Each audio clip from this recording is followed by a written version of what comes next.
will come to order. Today, the Finance Committee meets to discuss the horrific abuses and neglect of children at too many residential treatment facilities, places that say they provide behavioral health care to vulnerable kids, but often leave them harmed and more traumatized than they started off.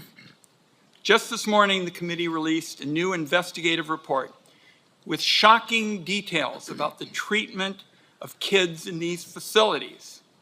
And these facilities get big dollars from programs under the jurisdiction of this committee, specifically Medicaid and child welfare funds.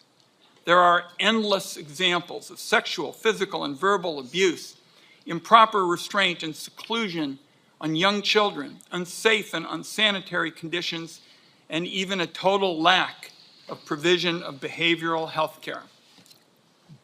Unfortunately, it seems more often than not, abuse and neglect is the norm at these facilities. And they are set up in a way that makes it happen. The system is failing, except the providers running these treatment facilities who have figured out how to turn big profits off taxpayer-funded child abuse. I don't say that lightly. Our staff spent several years looking at the biggest companies in the industry: Universal Health Services, Acadia Healthcare, Devereaux Advanced Behavioral Health, and Vivant Behavioral Health. Our investigative team reviewed 25,000 pages of company documents, had dozens of conversations with experts, pored over article after article, and saw the problems firsthand when they visited the facilities.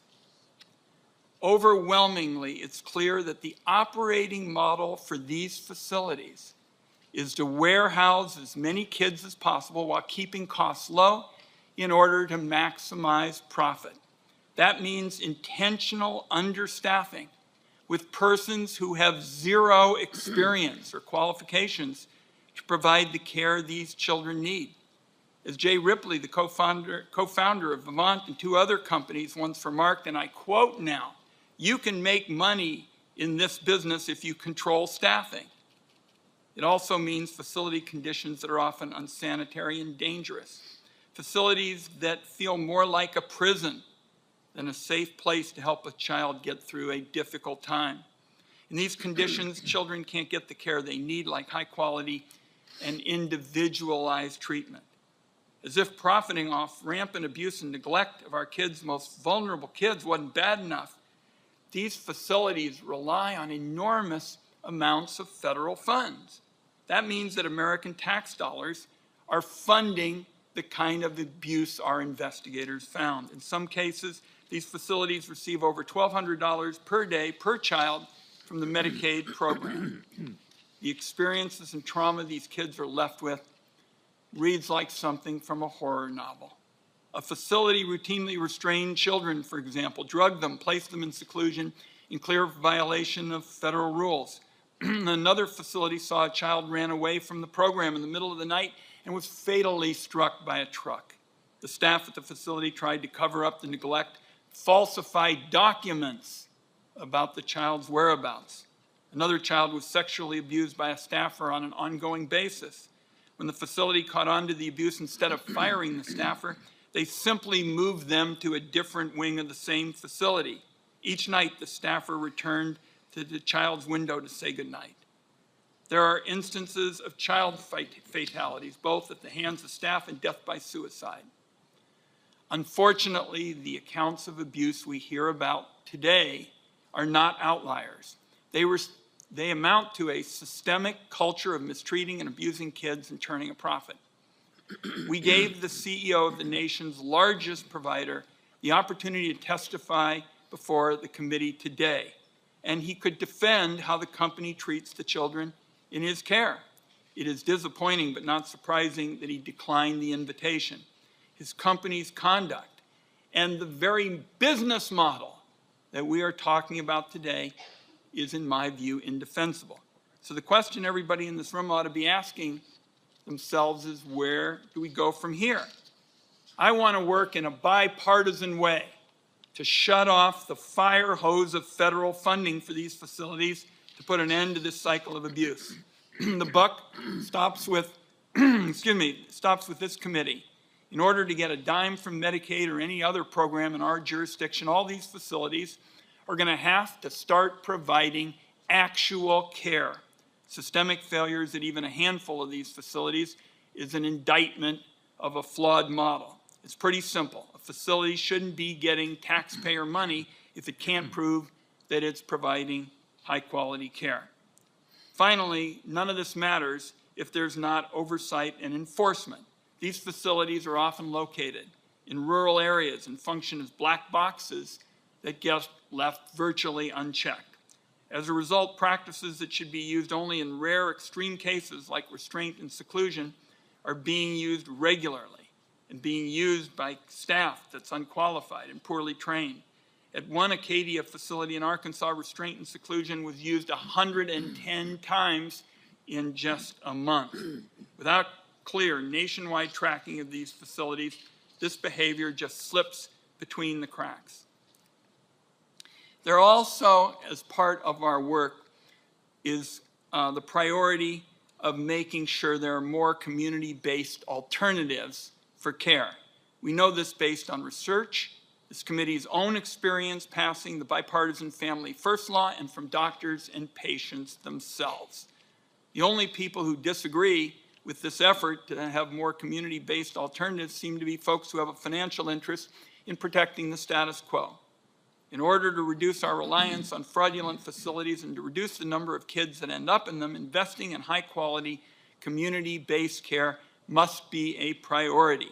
It's simple. If you provide more care and support to kids up front, you reduce the need for residential treatment and the number of kids being subjected to these horrific abuses. What we found is that too often, kids in foster care are warehoused in these residential facilities for months or years with no plan to exit and no legitimate reason for being there. The federal government and American taxpayers have no business funding jail-like settings for foster care kids. So these findings demand bold action. In the coming months, I'm going to be working to bring my colleagues together behind legislation in this committee's jurisdiction to raise health and safety standards, require real oversight and enforcement, and invest in the community-based services that are proven to actually help kids. And I'm just going to wrap up, and we'll go to the ranking member, but I just want to acknowledge all the survivors in this room. I met with many last night, again this morning, and I want them to know that your presence and the fact that you have been giving these accounts is what is providing the energy to finally get these long overdue changes. So my thanks to everybody who's with us today, who told me about their experiences last night and again this morning. Thank you for your bravery. As chairman of this committee, I am all in to stop the cycle of abuse that's been brought to light today. Senator Crapo. Thank you very much, Mr. Chairman. I appreciate your holding this hearing today. As Senator Wyden alluded to, just 3 weeks ago, the Senate Finance Committee held a hearing to celebrate the child welfare system's progress resulting from the enactment of the Family First Prevention Services Act. We heard from witnesses about the importance of investing in preventive services and that children are best served when they can receive care within their own homes and communities. While more work is needed to provide states with a diverse array of evidence-based programs to meet the needs of their communities, the chairman and I are committed to rigorous engagement with the administration for children and families to fulfill our shared commitment of prioritizing familiar placement whenever possible. One of the goals of Family First was to reduce inappropriate placements for children in congregate care settings. To meet that objective, we must ensure that residential treatment interventions are a placement of last resort, with a focus on integrating patients back into the community as soon as is clinically possible. When home and community-based services fall short of a child's needs, family services and families deserve access to high-quality residential treatment facilities that provide medically necessary treatment in safe, therapeutic environments. Anything less risks causing further harm and escalating an already tragic and difficult situation. To the victims in the audience and around the country who suffered abuse and neglect in residential treatment, your experience is entirely unacceptable. Facilities entrusted with caring for our most vulnerable youth should be held to the highest standards and subject to routine and reliable oversight. Chronic patterns of failure must not go unnoticed or unaddressed. The incidents highlighted in Chairman Wyden's investigative report are deeply disturbing. Many of these facilities are reimbursed with federal Medicaid and Title IV-E dollars, as the chairman has said, making these deficiencies even more concerning. Hardworking taxpayers should not be funding anything less than superior care. Our child welfare and behavioral health systems have made a lot of progress in improving the quality of congregate care settings, but clearly gaps remain. As we consider reforms to remedy inadequacies, we must recognize the different forms of residential treatment facilities, the essential role they play in the care continuum, and the regulations and requirements that are unique to each setting. For example, Congress established Qualified Residential Treatment Programs, or QRTPs, as a high-quality, clinically informed treatment option for children in the child welfare system with behavioral health needs. Unfortunately, bureaucratic challenges have prevented many states from implementing this model. Additionally, psychiatric residential treatment facilities are subject to federal health and safety standards as a condition of participation in the Medicaid program. Congress and the administration should ensure that these requirements are patient-centered, informed by best practices, and promote access for those who require the most intensive services. I look forward to a productive conversation with our witnesses today about how to improve care quality and increase accountability of youth residential treatment facilities, including by empowering states to establish QRTPs and other treatment models that best serve children. Again, I thank the advocates for being here and Chairman Wyden for his important work on this issue. Thank you, Mr. Chairman. Thank you, Senator Crapo. And let me just say that in a polarized political environment, it would be so valuable to have a bipartisan solution to the problems that the report has uncovered and we're going to hear about today, and I'm going to do everything I can to make that possible. Yes. All right. With respect to the record, first I'll ask unanimous consent to enter into the record the committee's report titled Warehouses of Neglect, How Taxpayers Are Funding Systemic Abuse in Youth Residential Treatment Facilities. This report contains shocking examples of abuse and neglect at too many facilities. Second, I'm about to introduce a panel of witnesses that bring the committee valuable expertise from across the spectrum of these facilities, but one perspective that's not represented on the panel is the voices of former patients at these facilities, many of whom are survivors of abuse and neglect. There are over 100 of these persons in the room today. Many have submitted testimony about their experiences. I ask unanimous consent that these statements be entered into the record. These are some of the statements that we have received from survivors, and we are deeply, deeply appreciative of their giving them to us. Finally, in addition to the written statements from survivors, Catherine Kubler and 1111 Media submitted a short video of survivor testimony that they asked be entered into the record. It is quite short. It is extremely powerful to hear these experiences in their own words. I ask unanimous consent to play this video so it can be entered into the record. Finally, after the video, I'm going to thank the survivors again and discuss where we go from here. But let us go to this short video. I went there for treatment, and instead I was punished and treated like a criminal. They degraded you. She told me that I was scum of the earth. I've seen people be sedated. What makes you a zombie? They'll restrain you, Like in a way, both of your shoulders are touching. pick you up, and put you into solitary confinement. Just me in the cell by myself. I felt completely violated. I remember him sticking his hands directly in my pants. I think that my son was neglected, abused, and had I not taken him out, he would have died. Feces on the floor, blood on the walls, and concrete slabs with thin mattresses for beds. The abuse was obviously widespread. There were people making big money off of the suffering of these children. It's a billion-dollar industry. I mean, so much money is being made off the abuse of these kids. I really needed help.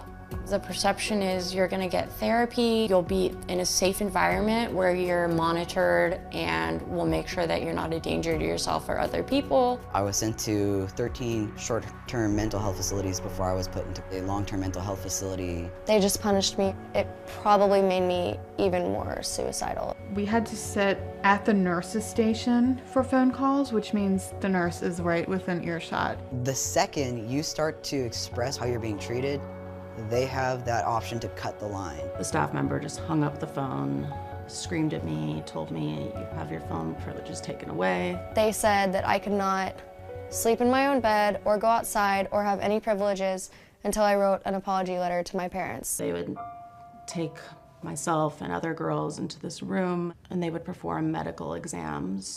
It wasn't even with a doctor, it was with a couple different staff members. They would have us lay on the table and put their fingers inside of us, and I don't know what they were doing, but it was definitely not a doctor, and it was really scary. Now looking back as an adult, that was definitely sexual abuse. These men with these strong arms are grabbing your arms, people are grabbing your legs, people are grabbing every part of your body, and then the staff put their knee on my temple. And I just remember like my vision, like the blackness was like closing in. And you're like, oh my God, if I die, are they gonna like call my parents? Like, sorry, we know you sent your kid here to get help, but we accidentally killed them. Last April, a child in Michigan, Cornelius Fredericks, threw a piece of bread and as a result was violently restrained by numerous staff and died. There's video of this.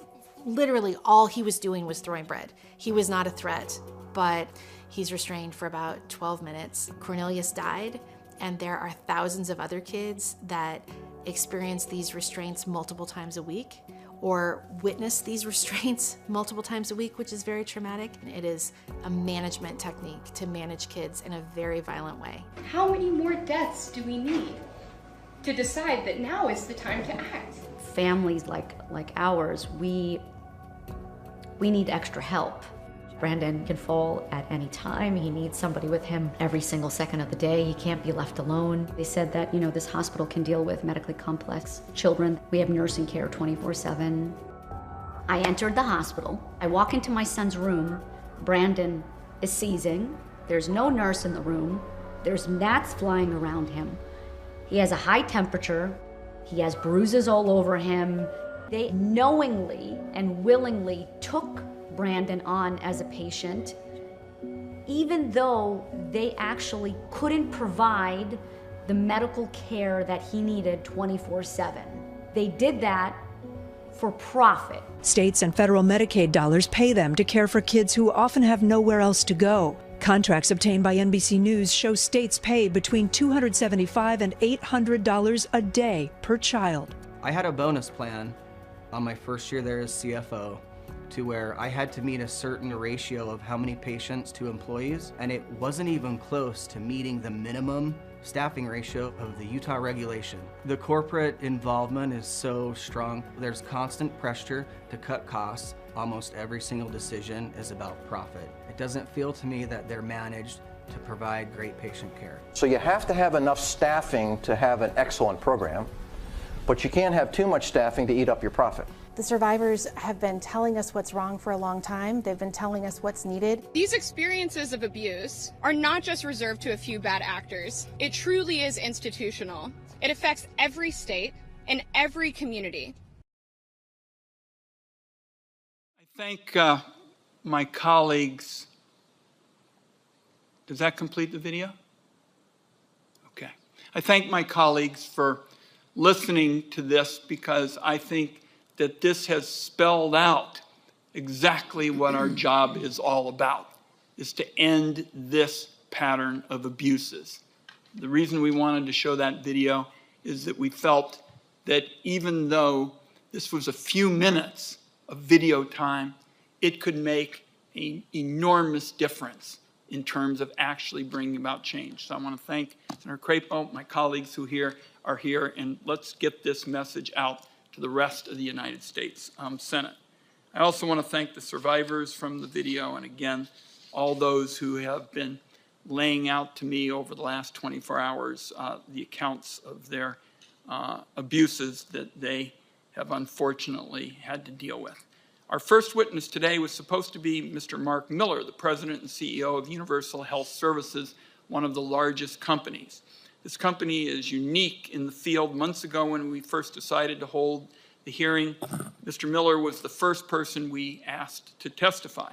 Instead of engaging the committee's request, the company stonewalled us, ignored repeated requests to even discuss his testimony. Finally, a few days ago, his team officially declined to participate in the hearing. So we held a spot for Mr. Miller in hopes that he might change his mind, but apparently, as of this morning, that's not the case. So today, the committee released a 130-page report detailing the failings of many of these facilities, many of which are run by Mr. Miller's company. And today is the first step in the committee's legislative process to address abuse and neglect at facilities like the one Mr. Miller's company operates. And the fact that that chair over there is empty speaks a lot to me about this company's commitment to really fixing these very serious problems. So let's now make sure everyone knows who our guests are, who are in attendance. Ms. Stanford is the Abuse and Neglect Managing Attorney at Disability Rights Arkansas, which is a federally mandated legal aid organization that advocates on behalf of all people with disabilities and has congregate care monitoring services. She's previously worked with victims of domestic violence in shelters and community advocacy organizations. She's got a law degree from the Bowen School of Law. Ms. Manley is faculty and senior advisor for health and behavioral health policy at the University of Connecticut School of Social Work, the Innovation Institute. She has an LSW degree from Rutgers. Her work focuses on systems of care delivery, behavioral health, and children with intellectual and developmental disabilities. And prior to her current role, she served as Assistant Commissioner for New Jersey's Children's System of Care. And Ms. Laren is the Director of the Government Accountability's Office, Workforce and Income Security Act. Ms. Catherine Laren, we welcome you, and we know that your office has done considerable work there at the Governmental Accountability Office on these issues. We welcome you. We'll start with you, Ms. Stanford. Chairman Wyden, Ranking Member Crapo, and members of the Senate Finance Committee, thank you for the opportunity to testify here today. My name is Reagan Stanford. I am the Abuse and Neglect Managing Attorney at Disability Rights Arkansas, Arkansas's Protection and Advocacy Agency. The Protection and Advocacy, or P&A system, is a federally mandated network of legally based agencies that advocate for and protect the rights of individuals with disabilities and have authority to access facilities in which individuals with disabilities reside and all relevant records. In my role, I oversee a team that uses that access authority to monitor conditions and investigate abuse to ensure that these individuals receive the services they need in a safe and therapeutic environment. Over the past 5 years, we have been focused on the 13 psychiatric residential treatment facilities in Arkansas. Through our years of spending time inside these facilities, reviewing records and speaking with children, guardians, and staff members, we have seen firsthand how deeply flawed the overall RTF model is. The pervasive nature of abuse and neglect, lack of active treatment, and failure to provide a therapeutic environment. The public deserves this and as much information as possible to make informed decisions about care. So we created the Arkansas PRTF database, expending our limited resources to do what the government could and should be doing. In facilities across Arkansas, there are countless examples of abuse, violence, and neglect, such as a staff punching a child 3 times in the face, or a child being held down by peers and sexually assaulted. But it is important not to focus so intensely on cases of extreme abuse that we are lulled into believing that the issue is a few bad actors and not the model. Far more widespread is the systemic, general lack of a therapeutic environment, treatment, and educational services. There is this pervasive assumption that some children need such intensive services that they cannot be served in the community. Residential treatment is often seen as the pinnacle of treatment, the best and most intensive services a state has to offer. In fact, the most restrictive placements generally offer a level of care that could be replicated or surpassed on an outpatient basis, and that at most comes to approximately 5 hours of therapeutic services a week. The failures of the treatment facilities to provide a safe and therapeutic environment, individualized and intensive services, and meaningful discharge planning and follow-through are imputed to the child. The child is often seen as the failure, not the treatment facility. And because they are viewed as the failure, all too often the child is cycled back into residential placement. Treatment in these facilities is not individualized and is overwhelmingly not specialized. Many of these facilities purport to treat a wide range of conditions, yet the services the children receive are almost indistinguishable from one another. Interaction with clinicians and mental health professionals is limited. Children attend school at the facilities and classrooms that combine multiple age, grade, and ability levels.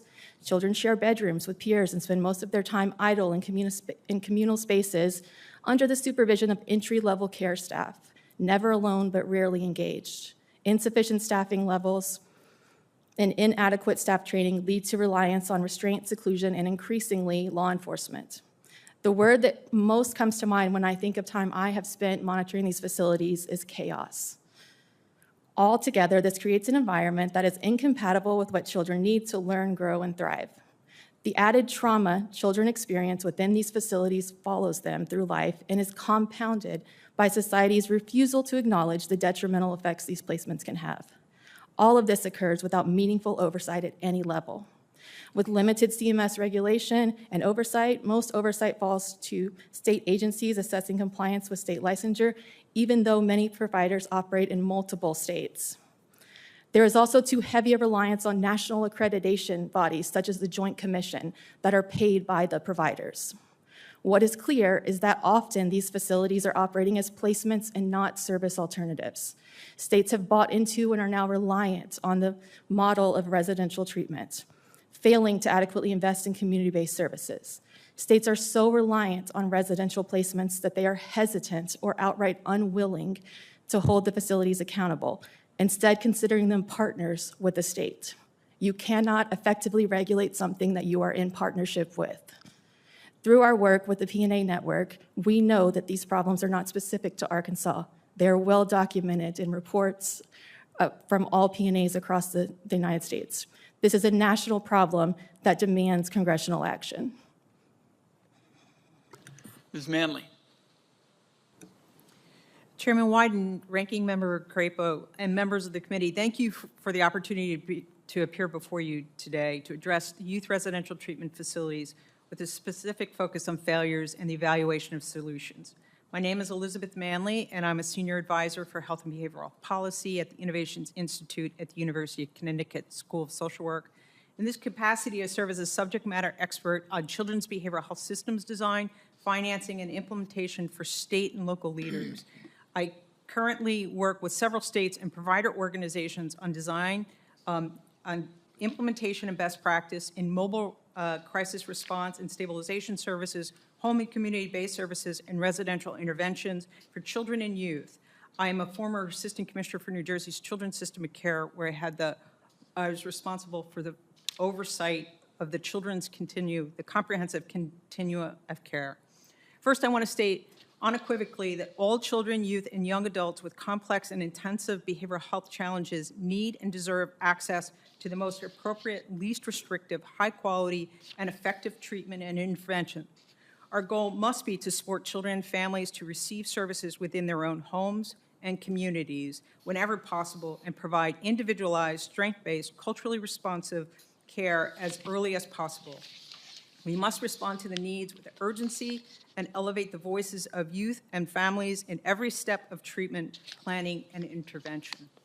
Residential treatment facilities have an important role in the provision of care for young people with complex behavioral health care needs when they have a clinical and behavioral health treatment need that cannot be met in a family or community setting due to the intensity of their treatment and supervision needs.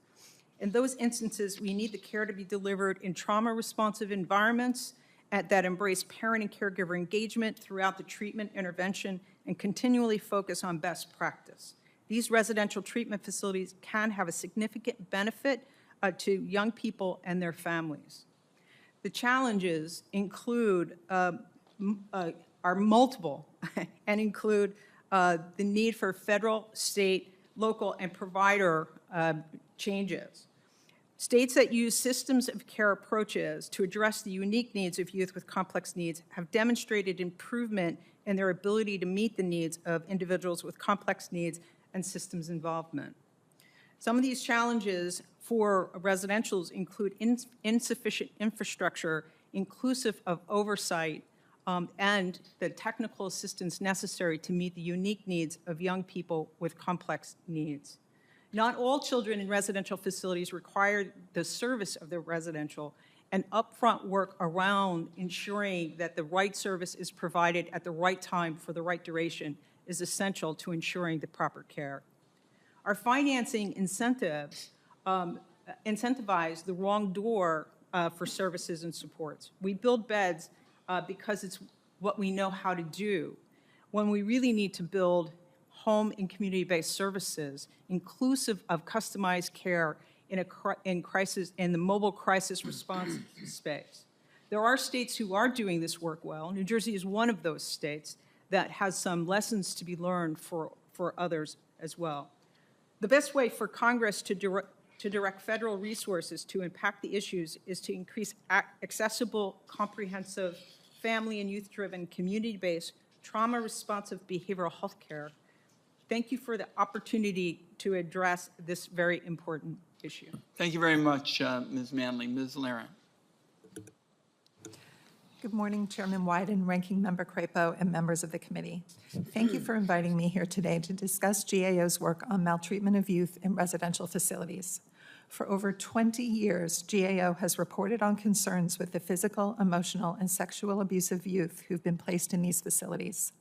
In multiple reports, we've called on the Department of Health and Human Services to enhance its supports to states which are primarily responsible for oversight of these facilities. I'd like to start by talking about the youth who are placed in residential facilities. Many come through the foster care system as a result of abuse and neglect and have experienced significant trauma.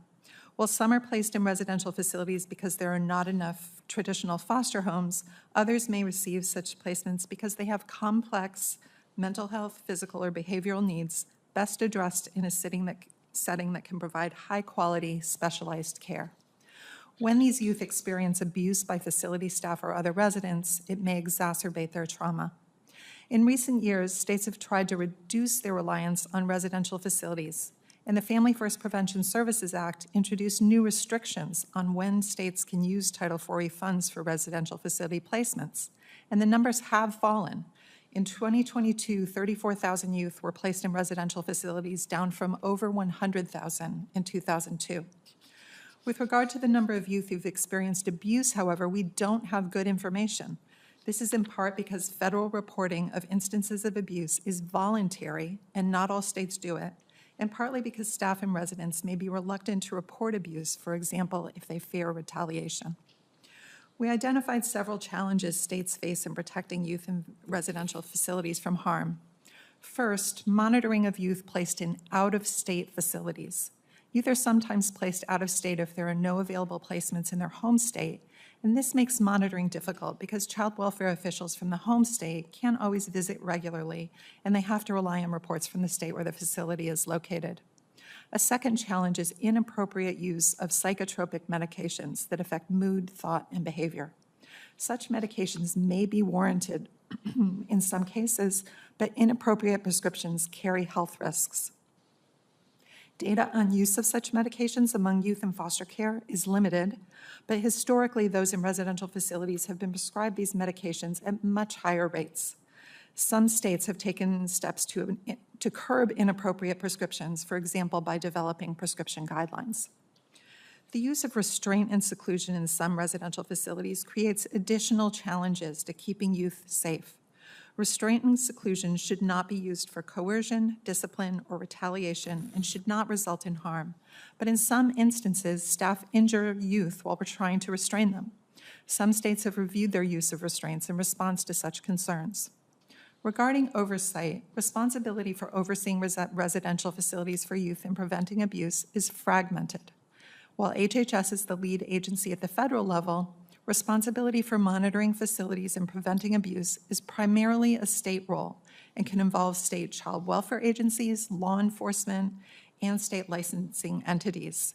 We found that some states had taken steps to prevent abuse by requiring better background screenings, conducting training, improving interagency cooperation. But we also identified areas for improvement, for example, through better training on resolving conflict and trauma-informed care, or by states imposing stiffer penalties for violations. We also found that HHS could be more proactive, and in 2022, we recommended that HHS facilitate information sharing between states on promising practices for preventing and addressing maltreatment in residential facilities. While HHS agreed with the recommendation, they have not yet implemented it. In sum, there are long-standing issues related to abuse and neglect in residential facilities. As states and HHS implement the residential facility requirements in FFPSA, there's a new opportunity to further assess the use of these facilities and consider whether additional steps are needed to protect youth from abuse and neglect. This concludes my statement. I'm happy to answer any questions. Thank you very much. Thank you, all three of you. And let me start with you, Ms. Stanford. You are the chief facility watchdog, as I understand it, for Arkansas. And obviously, in addition to the lack of care, we found acute harms like physical, sexual, verbal abuse, and unacceptable living conditions. And taxpayers, as I've said, are paying for a significant amount of these harms, sometimes over $1,000 per day with Medicaid and child welfare dollars. And to me, these daily sums create an incentive for providers to admit as many kids as they can and then keep costs low to maximize their profits. So I want to start with you because you're an expert in the field so that we can take a look at what American taxpayers are actually paying for. So my first question to you is, since you've been working in this field for some time, have you seen the kind of abuse and neglect like the type of accounts documented on our report? Yes, I would say we see lots of abuse and neglect. Things are reported to us almost daily. Different instances of abuse and neglect, they range in how they can, but kids are being raped. They're being raped by peers and by staff members. There's lots of abuse that's related to restraints, but just other abuse also for staff that are untrained and tasked with watching lots of children. They're failing to learn de-escalation techniques to be able to create a safe environment, but I would say it's very widespread that we see instances of abuse and neglect in the way of failure to prevent violence among peers. So would it be fair to say that serious problems at these facilities are not isolated incidents? Yes, that'd be very fair to say. Now, you did some work in prisons, as I understand it. How would you say these facilities compare to jails? So I would say in comparison to jails, they're treated very similar. The kids, it's very rigid rules. They don't have a lot of access to the outside world, to calls to contact their family. They're cut off. They don't have a lot of personal belongings. They're very drab facilities that are very comparable to jail settings in many instances. Okay. So, Ms. Laren, over at the GAO, our important agency that looks into these kinds of abuses. You've been looking into these issues for quite some time, I think something like 15 years or some such period. Have you identified similar types of issues in your reports to what we're talking about today? Yes, absolutely. Starting back in 2008, where we identified literally thousands of instances of abuse, and up to our most recent report in 2022, we found this is a pervasive issue that continues today. All right, let me go back to you, Ms. Stanford, and ask you about one facility, the Piney Ridge Treatment Center in Arkansas. We reviewed countless reports from this facility, and as I understand it, you have seen it firsthand. The documents and the public reports that our investigative team reviewed are just horrifying. One report found the facility conducted 110 restraints and seclusions in a 30-day period. Another found that the facility regularly physically restrained children, injected them with drugs, placed them in seclusion in violation of federal rules, and the list, based on what we're picking up, goes on with endless failures there. And as is so often the case, some facilities seem to be doing a decent job. Others are just horrendous. So my question to you is the Piney Ridge Treatment Center an outlier? I'd like to know your thoughts on this, and can you give us an idea of the scope and prevalence of the kind of violations that I've been discussing? I would say that they are not an outlier. Certainly there are better and worse facilities, and ones that we get more complaints from than others. The conditions at Piney Ridge Treatment Center several years ago were absolutely appalling, and they were operating with full knowledge of Acadia Healthcare, and now they have improved recently, but it took years and years of sustained pressure and pressure that had to come from outside. That was not going to come inside from Acadia executives to improve that facility. Right. But we see that at lots of other places. I'm over my time, and we'll have some questions for you in a bit, Ms. Manley. Senator Crapo. Thank you, Senator Wyden. And Ms. Stanford, I'd like to start with you as well. In your testimony, you indicated that we should not just assume that the model is working the way it should, that this is the model that we should be using. And you indicated that a significant amount of the kind of treatment that is referred to this model could be handled in a home setting with some number of hours a week of counseling or support outside the home. Could you expand on that notion a little bit? Yes, so I'm not a mental health professional, but absolutely from what we've seen, I think there's been this assumption that there's constant services and therapy that's being provided or time for self-reflection inside these facilities, and that's not what we see at all. It's chaos most of the time, and they're not being engaged. They're getting very little therapy. So there are lots of models out there with different types of therapy involving the families, involving just the children, but different methods and supports that could be put in place. I think what kids need is individualized care, and when you put them in these facilities, it necessarily becomes about the efficiency of the facility and not the individual care that can be provided to each kid. They're all being provided the same thing, that is what the model inside that facility is. And so just assuming that these places are providing intensive services and relying on that without looking further into what it is they're providing or what additional issues they're creating with the children is a real disservice to the children. Well, thank you, and we and each of you have already talked about the notion of the need for much more aggressive oversight of these facilities. But Ms. Manley, would you agree that if I could kind of give a shorthand to what Ms. Stanford was saying, is we're overutilizing this model because we should be focusing on getting more kids getting their treatment at home with the assistance from outside as needed. Is that something you would agree with?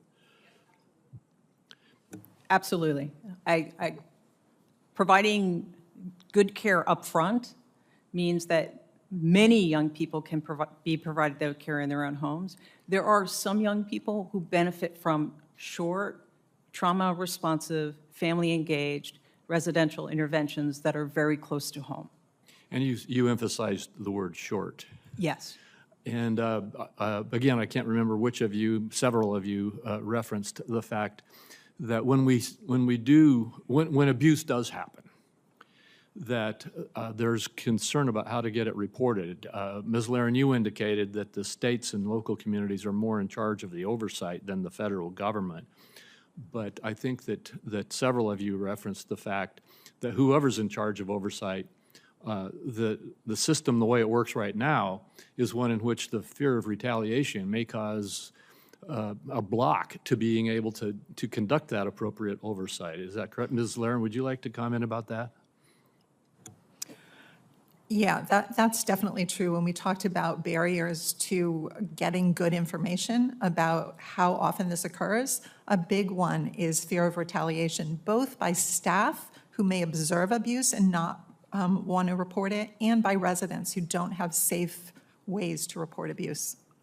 So I've only got about a minute and a half left. Could each of you take about 30 seconds and tell me how should we improve the oversight in those cases where children do need to be referred to this type of treatment? Ms. Laren, let's start with you and then move down.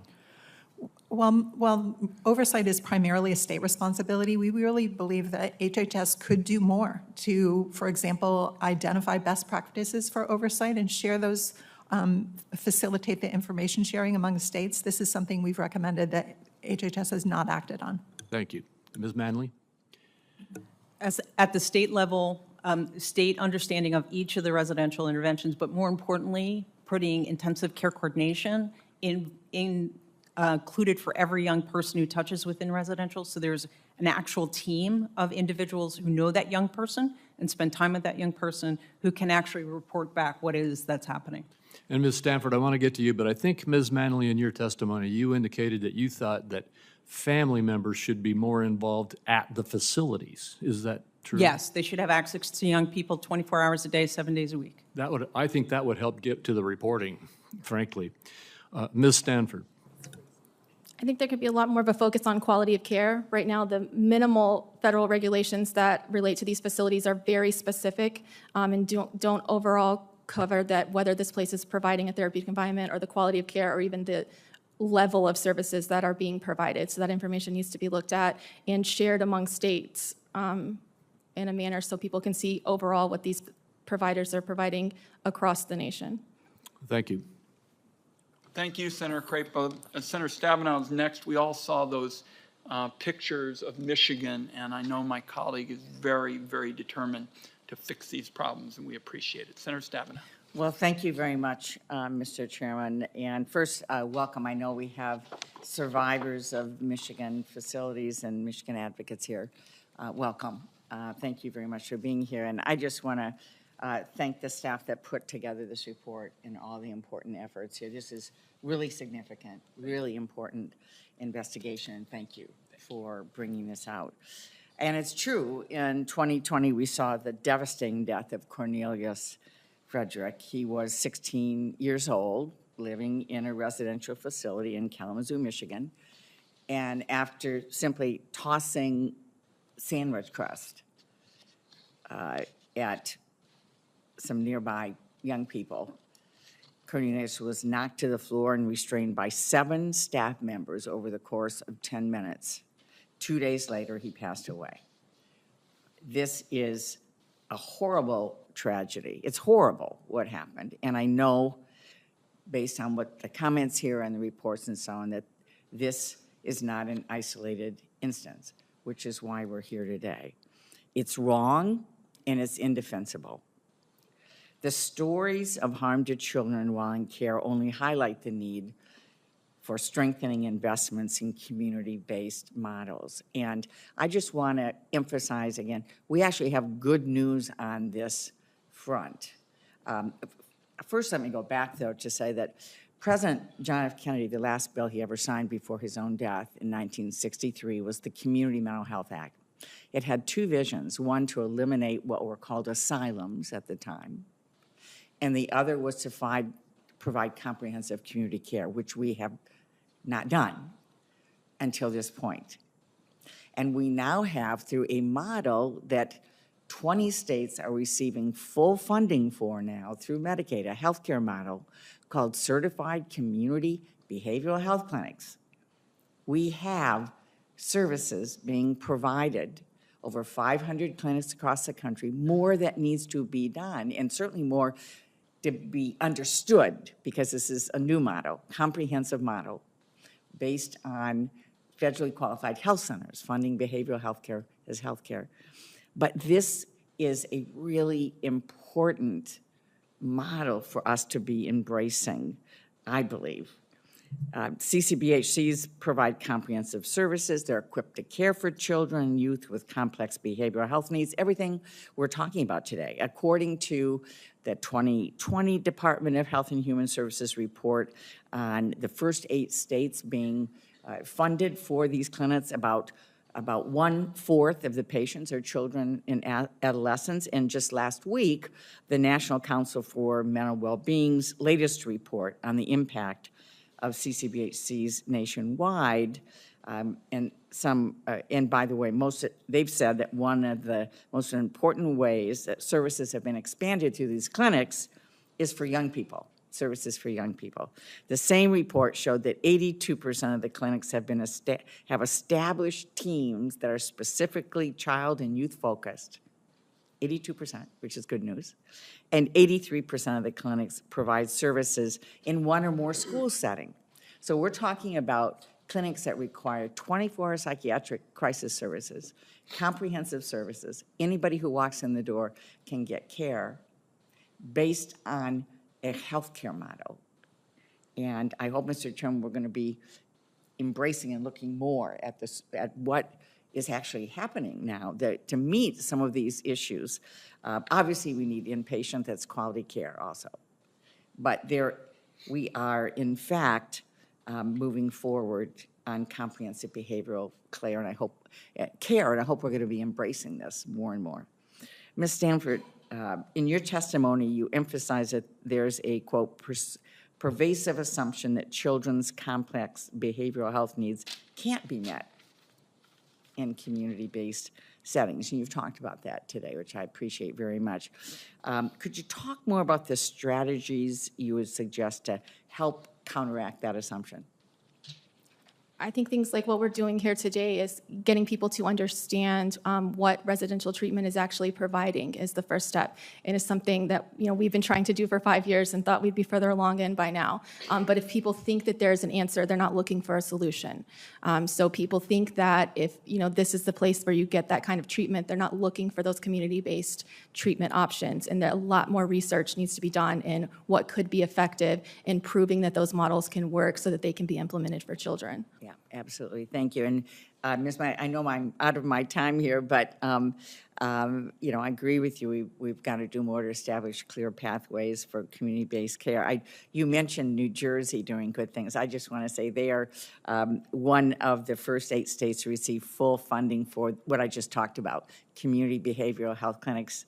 And my guess is that is the services and funding that they're receiving in New Jersey to do what they are doing. So I would encourage us to really look more at this opportunity that we fully funded finally through the Safer Communities Act 18 months ago. The funding is there, the model is there, and I hope we're going to move forward and embrace it more specifically. Thank you, Mr. Chairman. Thank you, Senator Stabenow. And for those of you that haven't followed all of this debate, it's very hard to do so. We understand on this committee that there are several pieces to this puzzle. For example, the behavioral health effort that Senator Stabenow has led. Our whole committee on a bipartisan basis worked very hard to get some of those key provisions in other legislation. Chairman Hatch worked with all of us to pass a historic set of reforms called Families First. So what we're talking about today is essentially building on that progress, recognizing that the abuses that we're looking at specifically as it relates to these residential treatment facilities, they're a key part of this puzzle. We're not going to fix this unless we address it. And as we do so, we're going to try to build on on matters like Senator Stabenow's legislation and Families First and other measures. Senator Casey has been a great advocate for kids and families, and we really appreciate him being here. Mr. Chairman, thanks very much, and I want to thank you and the committee and the committee staff for this report. The findings in this report are beyond appalling. There's just no words to describe. As much as there's written in here, I'm not sure we have enough words in the dictionary to describe how disturbing this is for the American people. If it happened in any context, it would be disturbing and appalling. But when you consider that these facilities are using taxpayer dollars, as the title of the report says, warehouses of neglect, and then the subheadline is how taxpayers are funding systemic abuse in youth residential treatment facilities. So that goes without saying, but we have to keep saying it, how disturbing it is.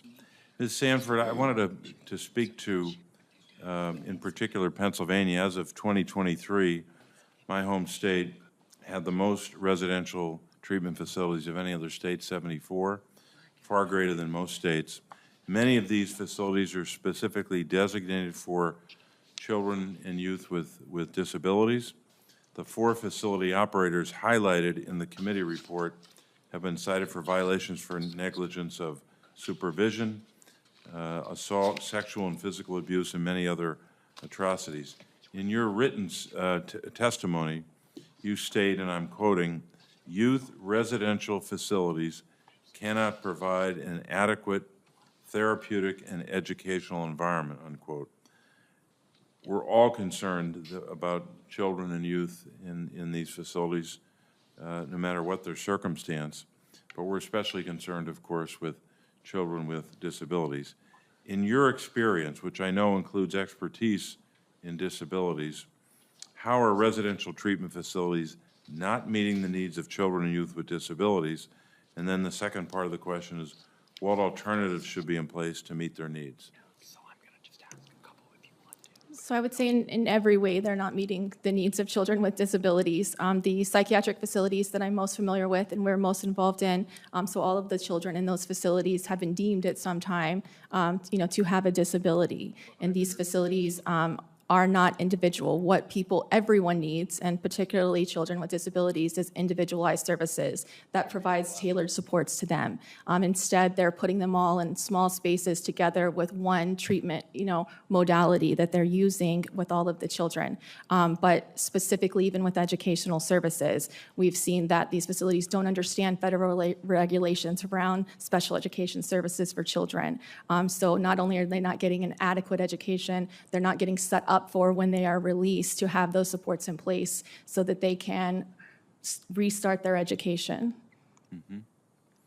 And also the committee report mentions multiple instances of the use of restraint and seclusion being used on children and youth in residential facilities.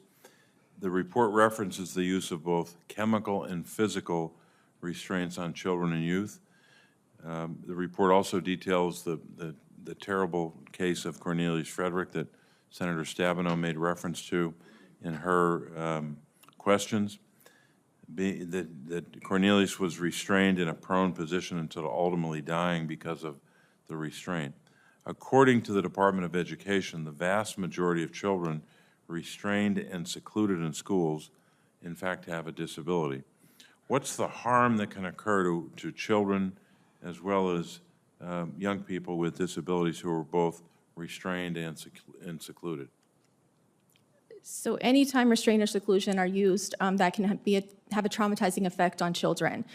Restraint involves people physically holding the children, oftentimes on the ground. Prone restraints are still used in these facilities, so that disability or not, but particularly children with disabilities, can have a traumatizing effect. They're not taking into account their trauma histories, if these kids have been sexually assaulted, and then they're holding them down, with multiple staff members on them on the ground, as well as seclusion.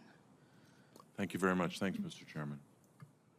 Thank my colleague for all his good work for kids. Senator Hassan is one of our experts on Medicaid and these healthcare issues, and I say to our guests, they're probably as many hearings today as I've seen in my time in the Senate. So colleagues are going to be coming in and out, and I want you to know that this is part of the challenge of today. Senator Hassan. Well, thank you very much, Mr. Chair and Ranking Member Crapo, for this hearing, and thank you to our witnesses for being here today and for the work that you do. Ms. Laren, I want to start with you. Last year, while checking on 2 New Hampshire teenagers who were placed at a facility in Tennessee, a child advocate from New Hampshire uncovered horrific child abuse. These 2 children returned to New Hampshire after the abuse was uncovered, but it obviously never should have happened in the first place, and they will bear the trauma of that abuse for their lifetimes. States often have difficulty overseeing out-of-state residential placements for youth since they can't regularly monitor conditions at these facilities. How should states increase their oversight of out-of-state placements to help prevent this type of abuse in the future? Yeah, there are definitely steps that states can take to improve their oversight of out-of-state placements. For example, they can require caseworkers to do in-person visits, even if that means traveling out of state to do so. One state developed or put together an interagency task force with the sole purpose of monitoring out-of-state placements. But really the answer is to reduce or eliminate out-of-state placements. At least one state has stopped placing any children out of state, and others have are thinking about that. That really is the answer. Well, thank you for that. To Ms. Stanford, we've heard today that residential treatment is common for youth who have complex mental health or behavioral conditions, but evidence suggests that community and home-based care is safer and more effective for children. Can you talk about the challenges families have getting home and community-based care services for their children? Sure, I would say there's a lack of services across the nation. We have in Arkansas, but also across the nation, we take a lot of out-of-state kids. Yeah. So we're seeing from every state that they're not getting, generally maybe individual therapy is the only thing that is offered to a family prior to inpatient care being the next step. Right. So there's a lot of steps in that scale of treatment options that should be available that are being missed. And how does the current Medicaid reimbursement system incentivize for-profit residential care while further exacerbating challenges as access to home and community-based care? I would say that as they've talked about the high rates of reimbursement, these facilities are expensive to operate, and the reimbursement rates are very high and leaving a high profit margin. So anecdotally, I'm not a Medicaid reimbursement expert, but we have heard that providers find it not financially sustainable to have services or come up with different treatment models to offer in the community if there's not adequate funding to fund those. Thank you. To Ms. Manley, many residential treatment programs advertise that they provide addiction treatment for youth, but the services they provide often fall short of the standard of care. In a survey of residential treatment facilities that claim to treat addiction, only 1 in 4 facilities offered medication to treat opioid addiction for adolescents, the gold standard for evidence-based treatment. In your experience, are residential treatment programs offering evidence-based treatments for addiction? And what are the dangers to youth when facilities fail to offer clinically appropriate addiction treatment? Sure, it's a great question. So let me just start at the beginning and say that there are some residential interventions that actually do this work and do it incredibly well, but it's generally not just substance use treatment independent of behavioral health treatment. Right. Treating the underlying or a worry about trauma experiences for young people is just really important in substance use. But providing the wrong care at the wrong time for the wrong duration is really not good for any young person. So ensuring that we get the right treatment at the right time and that the organization that's saying that they can do that work, we actually have to say we actually have to know that they're doing that work. Yeah. So we really need to understand their experiences, their training, how that training is operating. So the oversight part of specialized care is incredibly important in the work of providing residential care. I thank you very much for that. And Mr. Chair, would just note with regard to kind of the inpatient reimbursement rate, which can be as high as $1,000 a day, and our relative dearth of home and community-based services, if Medicaid incentivized things differently and we could really build up that home and community-based model, we might also reduce the number of young people who are inappropriately placed in these facilities, often out of state. You said it much more eloquently than I tried to do about an hour and a half ago. Thank you. Great minds. I mean, that's the bottom line. Yeah. You know, smart community-based services, dollar for dollar, give you the best value. And I'm going to ask you some questions about your good work in that area shortly, Ms. Manley. Senator Cortez Masto, who's also done a lot of work with Medicaid and these key programs. Senator. Thank you. First of all, let me thank the chairman and the ranking member. Such an important issue, and I agree. This is a bipartisan issue. Really is not partisan at all, and we should be looking and focusing on the best interests of our children. And I thank all my colleagues for being here. Ms. Manley, let me start with you and want to talk a little bit about quality interventions. I'm from Nevada. Nevada Medicaid is working to improve children's behavioral health by making changes to enhance quality in residential settings. This includes offering bonus payments for shorter stays and increasing oversight of discharge planning, admissions, and preventing abrupt terminations and transfer of children. And I appreciate you highlighting the need for technical assistance and coaching for residential treatment facilities and oversight organizations. As the largest health insurer for youth and a major revenue source for the providers at issue in the committee's investigation, Medicaid has a crucial role in facility oversight and accountability. And you touched on that, and I made a note of that because I do think it is important. We hold the healthcare providers accountable, but as so many of you said, there's a partnership here. It's at the state level, it's at the federal level, it's so much. So let me ask you, what specific technical assistance and coaching do oversight entities like state Medicaid programs need to ensure residential treatment facilities maintain that continuous quality improvement and high quality interventions?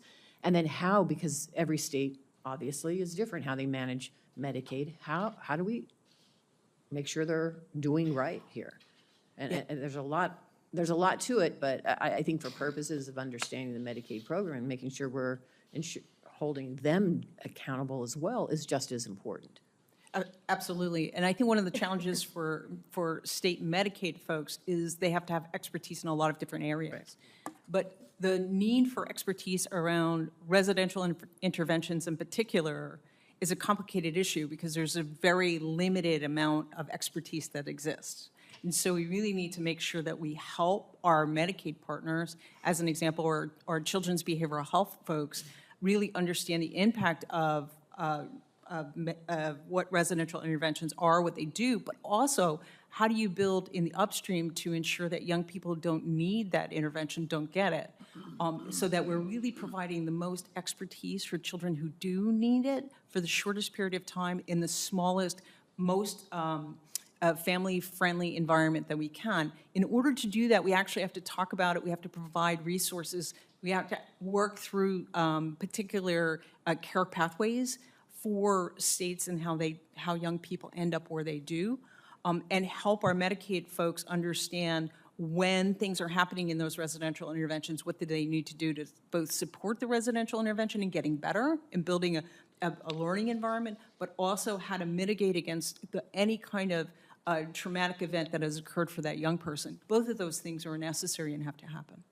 And I agree, and I know everybody knows this, and the challenge, and I see so many people in my state programs, Medicaid programs, who want to do the right thing, but then they're limited by the federal funds they get because the legislature hasn't provided enough funds. They're limited by the continuum of care, what may be available out there and what isn't available that we have to grow. So there's a lot of challenges, but at the end of the day, for me, and I think everybody at this table, it's about doing better and doing more for our kids and making sure we're looking at outside the box and trying to address all of these issues to do right by them.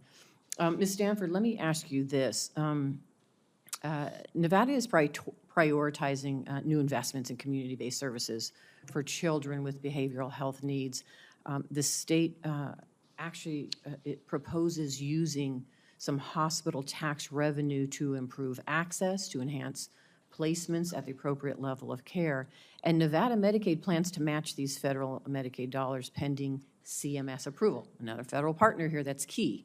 I understand, Ms. Stanford, you've worked closely with states on best practices for promoting this community-based care. In your view, what is driving the over-reliance on residential treatment facilities by states? and which often operate as a placement alternative than a service alternative? I'm curious. Something that we should be aware of. And by the way, and I know I have limited time, I could be here all day with you. I appreciate the model of best practices highlighting New Jersey, because I think we always should be highlighting and pointing out areas where other states can look to if they're looking for those best practices. But Ms. Stanford, if you would. I think residential treatment is relied on because it's an alluring model if you don't know what's really going on in there. That they're selling this idea that they are specialized providers with expertise and high-quality people in there that are providing something that can't be provided anywhere else. And you've got a placement for the child, and you've gotten all the services they need. So that's a very alluring idea for states. But the reality is not that. And I think that in states, no one knows like exactly how to make these places, even the providers, work effectively and be safe in therapeutic environments. And I thank you, and I know my time is up, but let me just say this one final thing, Mr. Chair, and I know you know this. I just say to my colleague, she's asking very important questions, and if you want to ask another question or two, thank go ahead. you. So my concern is CMS is a crucial partner here. Now, Nevada has Willow Springs, it's in the report, and they're doing everything they can to improve. And literally our legislature, working with our state government, has put in place an improvement plan. But part of that improvement plan requires CMS to come out with waivers and be a part of the solution. And the challenge I find sometimes is CMS does not work fast enough or quick enough. I'm curious if any of you have any involvement with CMS and information that we need to be aware of as we are working with that federal agency as well.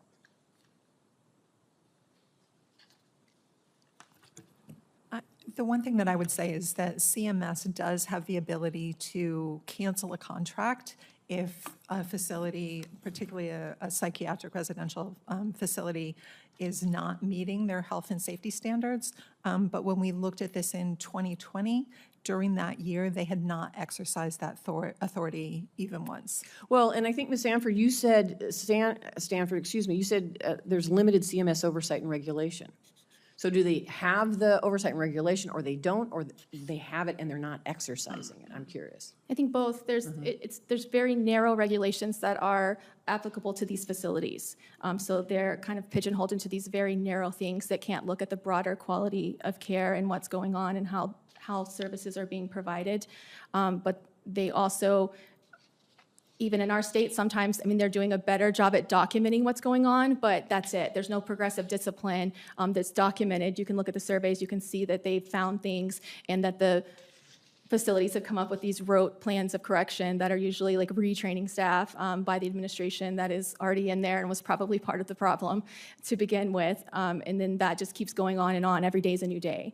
There's no actual sanctions. No matter what happens to kids, no matter what goes on, there is not any actual financial sanctions or any kind of sanctions, at least in Arkansas, to any of the facilities. Thank you. Thank you, Mr. Chairman. I thank my colleague, and let me turn to you again, Ms. Manley. This committee has made a special priority of home and community-based services, and the late Senator Hatch worked very closely with all of us on Families First. And I had started back as a young member of Congress with a full head of hair and rugged good looks to start thinking about things like kinship care, which we built in to Families First, a bigger role for grandparents and the like, helping keep, folks at home. But as we look for, promising ideas, you always want to look for ones that have an impressive track record. It looks like you've got another one. You apparently, as the Assistant Commissioner for the Children's Care in New Jersey, you came up with a single point of contact system of care, which emphasized home and community-based services and a full continuum of treatment.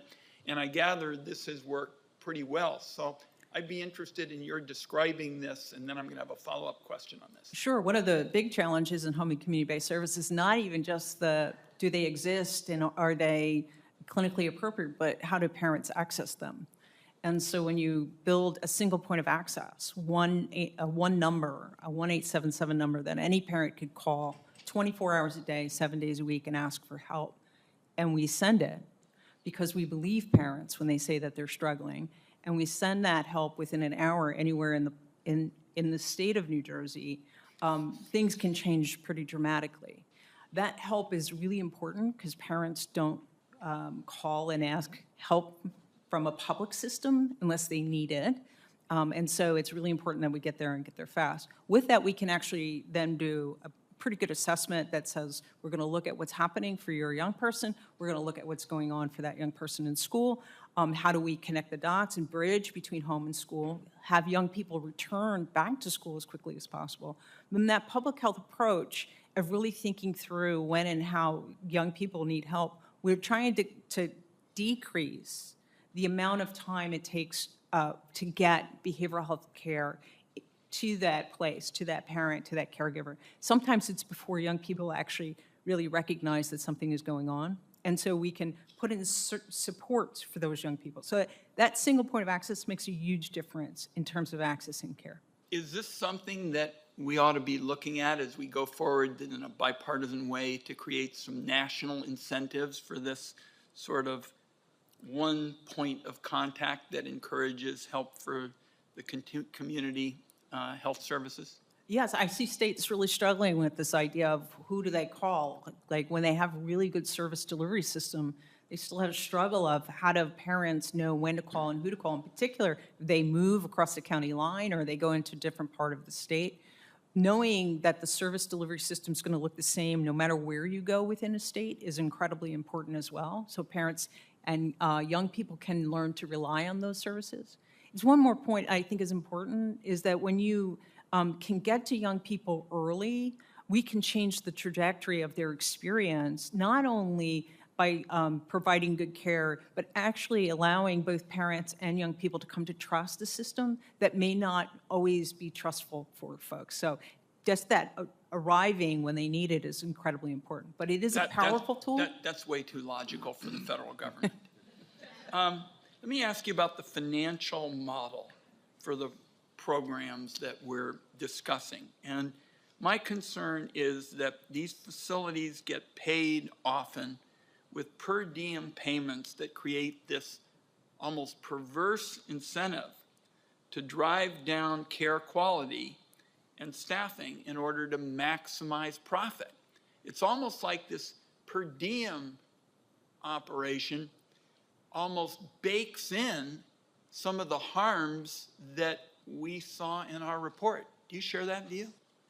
I think it can. I think one of the challenges in oversight, you know, as an oversight organization, was certainly one of my roles, was to ensure that the deliverers of service, those providers who are providing care, are really focused on the quality of care that's delivered at the time they need it for young people, and that we stay very focused on that part of the conversation, making sure that providers both don't lose money on this, but also, you know, that there's not a profit margin that puts the service into that place in which we're delivering care that's not necessary. But I also, just one other point on this, I think the access of making sure that young people need the service right up front, like having a group of people who know that young person in a teaming process, such as high fidelity wraparound, make the decisions around whether or not a residential intervention is necessary in the first place, is really the first point of making sure that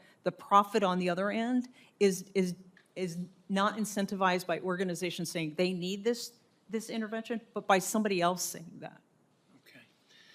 The three of you have been just superb in terms of laying out the challenge, and that's really what we wanted. And it seems to me that your comments are very much in line with our investigative report. You've heard me talk about the importance of dealing with this in a bipartisan way, because that's how you get lasting changes, because it puts everybody together to make an investment in these improvements. And I'm just going to close with a couple of thoughts. I look out over the room, I see the survivors and the families, and I heard comments last night, and I heard comments this morning, and I've read a number of your accounts. And I just want you to know that you have not made this trip thousands of miles to Washington, D.C., just to hear us talk for a little bit and call it a day.